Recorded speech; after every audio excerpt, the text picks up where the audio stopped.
Greata Molthaus, 29 de mayo de 1948. Notas sobre el significado de este trabajo. Idea trabajo. Este trabajo es llamado psicotransformismo. El primer choque consciente es dado en el lugar de recepción de las impresiones que caen sobre la mente, esto es, el centro intelectual. Si el trabajo no interviene entre las impresiones entrantes de vida y su manera de caer mecánicamente sobre el centro, todo permanecerá como antes. Se sigue siendo una máquina. Un hombre solo empieza a cambiar cuando modifica sus actitudes mecánicas en el centro intelectual, las actitudes que lo impulsan a reaccionar tal como lo hace. Todas las actitudes empiezan en ese centro. Más tarde afectan los demás centros. Cuando las impresiones caen sobre actitudes mentales fijas, la reacción sigue siendo la de antes. Esto es, no se producirá psicotransformismo alguno. Nada será transformado. Este trabajo se refiere a pensar de una nueva manera, es decir, prescindiendo de las actitudes fijas. Comentario. Se acepta sin objeción alguna, sin poner en tela de juicio sus actitudes mentales, sus opiniones fijas y sus prejuicios, su mente no será capaz de pensar por sí misma. Si esto es así, no podrá usted cambiar. Para cambiar es necesario pensar de una nueva manera. Gran parte de nuestro pensar radica simplemente en la expresión repetida de actitudes fijas que infestan el centro intelectual, de un modo similar a lo que ocurre con el centro emocional, cuando lo infestan repetidas emociones negativas. Así, no hay posibilidad alguna de psicotransformismo. La mente, con sus actitudes fijas, sus rígidas mentiras y puntos ciegos, hará que cada centro reaccione contra la vida, esto es, a las impresiones, exactamente del mismo modo que antes. Lo que primero ha de transformarse es la mente. Repito una vez más que en los fragmentos de enseñanza esotérica contenidos en los evangelios, la palabra griega metanoia fue enseñada desde el comienzo mismo. Traducida por arrepentíos, porque el reino de los cielos está cercano, no da a entender su sentido interior. Arrepentirse es emocional. Pensar de una nueva manera es intelectual. Repito nuevamente. Meta es más allá, y nous es mente.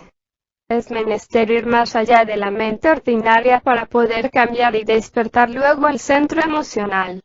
Y la mente ordinaria produce un trabajo tan pobre, este desdichado, insatisfactorio fantasma de una mente que carece de verdaderas ideas capaces de otorgarle un rico y cotidiano significado, que solo tiene una cantidad de actitudes ciegas, de opiniones fijas y prejuicios, esta mente ordinaria, mientras siga dominándonos, hará que sea imposible todo cambio de sí, toda modificación en el conocimiento y en el ser emocional.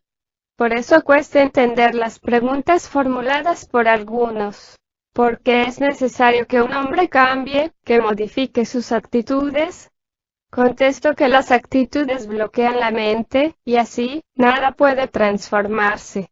Sí, esas terribles actitudes, orgullosas e inculcadas. Ahora bien, el mayor esfuerzo que se puede hacer es comprender de qué trata el trabajo. La comprensión es la cosa más poderosa que un hombre, una mujer, pueden lograr, y el trabajo nos dice que hemos nacido para comprender, esto es, que hemos nacido como organismos capaces de desarrollo propio, experimento extraño y extraordinario, en este minúsculo planeta sin importancia y que puede fácilmente convertirse en fracaso, en cuyo caso seremos eliminados y se creará otro organismo. El psicotransformismo trata de la posibilidad de este autodesarrollo. Temo aburrirlos repitiendo que algunos de ustedes no han comprendido aún de qué modo las actitudes mentales toman imposible todo desarrollo. Primero es menester modificar la mente, antes de poder modificar otra cosa que conduzca al misterioso desarrollo de sí. Por eso es necesario empeñarse para que algunas de esas actitudes lleguen a ser conscientes. Recuerde, en usted una cosa no puede cambiar si sigue siendo inconsciente. Así, el trabajo se inicia con la observación de sí. Si no puede observar una cosa en sí mismo, le será imposible cambiarla. Téngalo siempre presente. Solo la luz puede curarlo, y la luz significa la luz de la conciencia. Por eso es menester percibir las actitudes en uno mismo. Un hombre, una mujer, cree en amar a una persona. Pero si las actitudes que adquirieron en edad temprana no aceptan realmente a dicha persona, luego, cuando llegue el momento crítico, es obvio que ese amor es superficial y se asienta sobre un antagonismo mucho más hondo. Y empero ese antagonismo no es sino un trocito de pedernal en la mente sin respaldo alguno.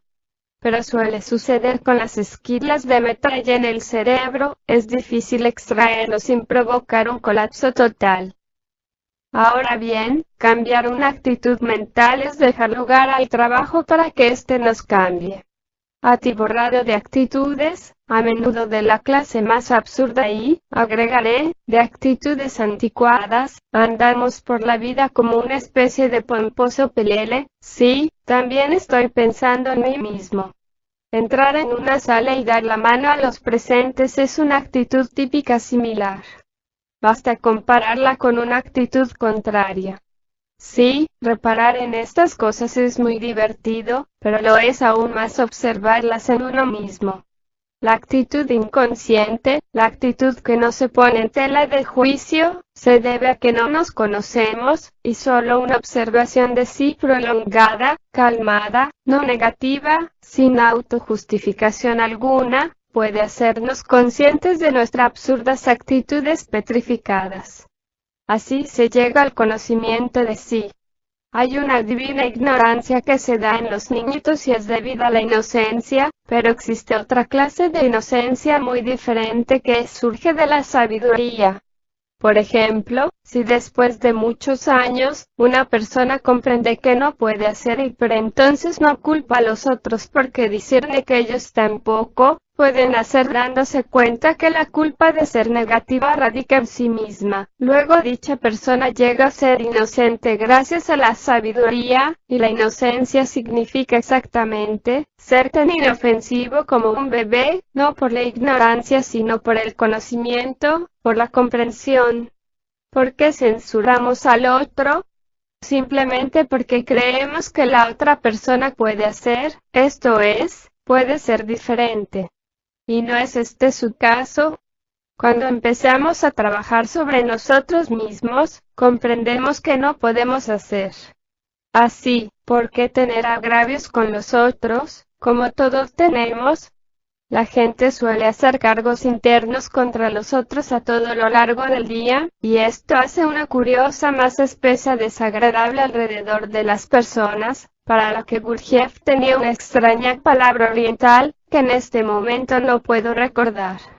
Las gentes que viven juntas producen esta pesada y densa atmósfera, a no ser que trabajen sobre sí mismas. ¿Por qué?